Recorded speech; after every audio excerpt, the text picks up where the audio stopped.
És labor del xarcuter complir els seus estrictes de liderat. Posi'm un pernil, pernil.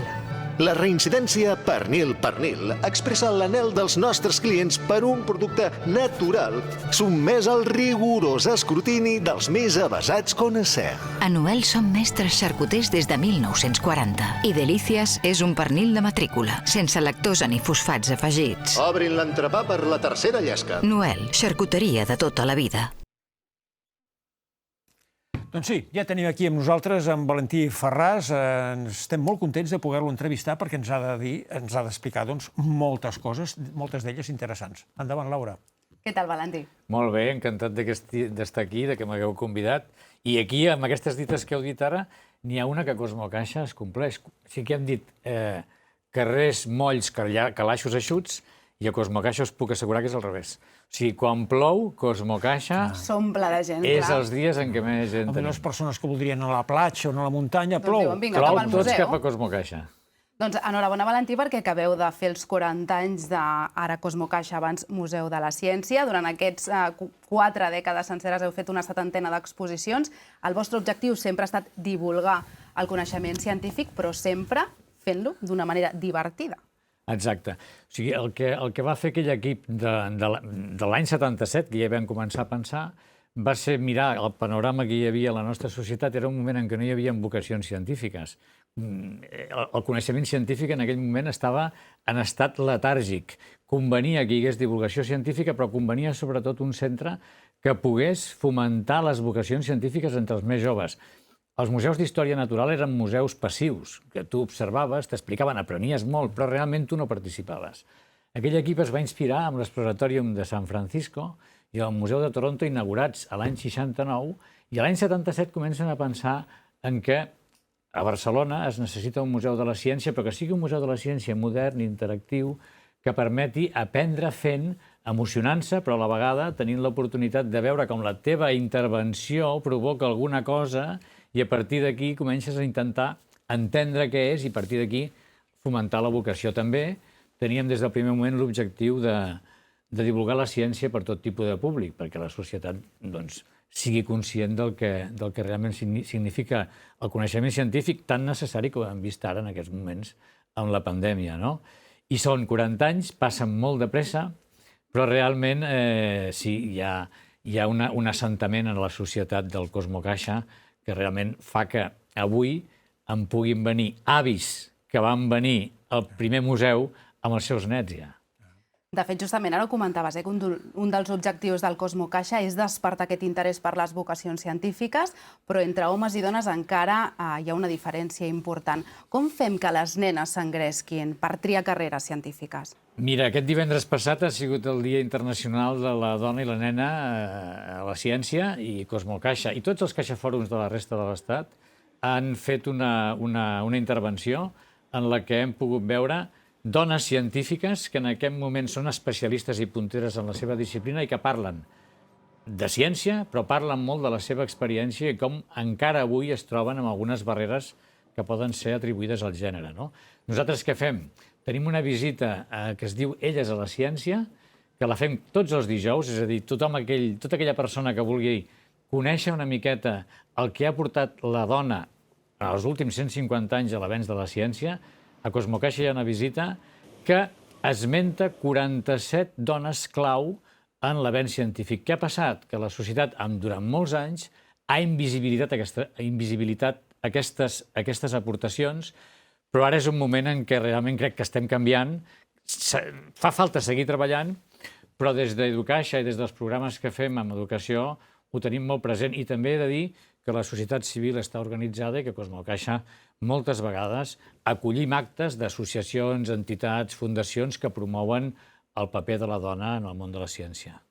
Valentí, dues preguntes que et vull fer ràpidament. La primera, parlar del llegat de Jorge Wagensberg. Què diries d'ell, del que va fer? Jorge Wagensberg ha sigut una persona rellevant no només a Cosmo Caixa, sinó a nivell mundial en la museologia. Ell va ser la persona que amb l'equip que hi havia en aquell moment a l'any 99 van començar a replantejar-se de l'antic museu al nou Cosmo Caixa i dimensionant un equipament que estava a 5.600 metres quadrats, aproximadament a 50.000, i amb la incorporació de grans atractors com tenim ara, com és el mur geològic, que és un espectacle. És impressionant el que s'aprèn sobre la natura, sobre el temps geològic, i el bosc inundat, que és una altra peça clau, i a més tot el que ha sigut la sala de la matèria, que en l'evolució que hem fet l'any 2019 d'aquest primer projecte dissenyat sota el lideratge d'en Jorge Wagensberg, ha sigut que el 54% hem renovat, l'altre 46% segueix sent el mateix. Per tant, és un llegat molt present. I la segona pregunta, la meteorologia té algun paper? Importantíssim. La meteorologia ja ha sigut sempre a Cosmocaixa, importantíssim. I tenim una estació meteorològica. I tenim un taller que es fa per nens a partir de 5è de primària i fins als 18 anys, on fins i tot, en l'aula on fan el taller, fabriquen un núvol. Artificialment creen un núvol i això és una cosa molt apreciada. No serà un cumulonimbus. No, és un núvol normalet, necessitem ben fred, i després també la visita a l'estació meteorològica es manté durant tot l'any. Durant tot l'any les escoles poden venir, també des de 5è de primària fins als 18 anys, a fer aquesta visita que inclou entendre com funciona un rellotge solar, hi ha una esfera de les estacions, i després visiten l'estació, que poden veure els estris més moderns i els més clàssics, que expliquen com realment es mesuren les constants principals que intervenen en la meteorologia. I tenim més coses. Tenim l'efecte Coriolis. Home. L'efecte Coriolis... Tu saps el que és? El tenim... L'hauràs d'explicar tu, Alfred, perquè si l'explico jo em costarà més. Però hi ha, des del punt de vista de l'efecte Coriolis, hi ha el pèndol de Foucault, que ja l'explica una miqueta, però després tenim un mòdul que és 2 raigs d'aigua que es tocarien i que quan fem girar la plataforma que els sustenta veiem com l'aigua es desvia una miqueta. I a partir d'aquí la gent que treballa, els nostres educadors, poden explicar la formació de les borrasques, entre altres coses. Exactament. Ja ho hem d'explicar, això, Doncs, Valentí, a banda de medi ambient, de tots aquests experiments meteorològics, també parleu d'astronomia. De fet, crec que és una de les teves instal·lacions favorites. Sí, perquè tinc moltes coses favorites, no les acabaria mai, però sí que per celebrar aquests 40 anys, el 18 d'octubre, la Fundació La Caixa ha decidit estrenar un programa del Planetari que per mi és un abans i un després. I crec que m'atreveixo a dir que és un imperdible i que qualsevol persona que visqui a Barcelona o arreu ha de fer un viatge a Cosmocaixa per veure-ho. Es tracta d'un viatge pel sistema solar, descobrint tots els planetes i molts satèl·lits, que sintetitza 60 anys d'investigació espacial. Recull les imatges que ens han enviat les sondes de diferents estacions i de diferents agències d'investigació espacial. Aquí s'ha conjuntat la NASA, l'europea, la xinesa, la canadenca. Totes aquestes imatges estan disponibles i realment és un audiovisual que jo crec que tothom l'ha de poder veure. Doncs, escolta'm, qui no hagi anat ja sap què ha de fer ben aviat.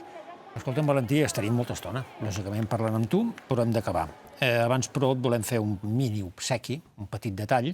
Tu vas néixer el 16 de juliol de 1963. Sí, exacte. Quina pena, ens sap greu que no, perquè vas néixer un any després de la Gran Nevada, però bé, no es pot ser perfecte. Anem a veure el mapa del temps a Cardona, oi? Sí. Mira, aquí tens el mapa del temps del dia que vas néixer, del 16 de juliol de 1963. Pots veure la península Ibèrica, pràcticament tot vermell, és a dir, hi havia molt aire calent, però hi ha una petita solc de color groc que baixa de les Illes Britàniques, i això és una línia de tempestes que el dia següent que vas néixer, el 17 de juliol, va provocar tempesta a Cardona. A veure, no vull dir res, però és el que hi ha. Potser per això m'agrada tant anar a córrer quan plou. Ja m'ho has dit abans. Perquè al cap de 24 hores d'haver nascut va arribar la pluja. Doncs mira, ja saps el motiu. Doncs segur que té a veure.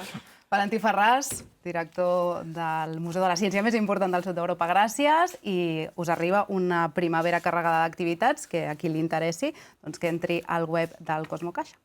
Moltes gràcies a vosaltres. Gràcies, Valentí. Gràcies. És labor del xarcuter complir els seus estrictes que liderat. Posi'm un pernil. La reincidència pernil expressa l'anhel dels nostres clients per un producte natural sotmès al rigorós escrutini dels més avesats coneixers. A Noel som mestres xarcuters des de 1940 i Delícies és un pernil de matrícula, sense lactosa ni fosfats afegits. Obrin l'entrepà per la tercera llesca. Noel, xarcuteria de tota la vida.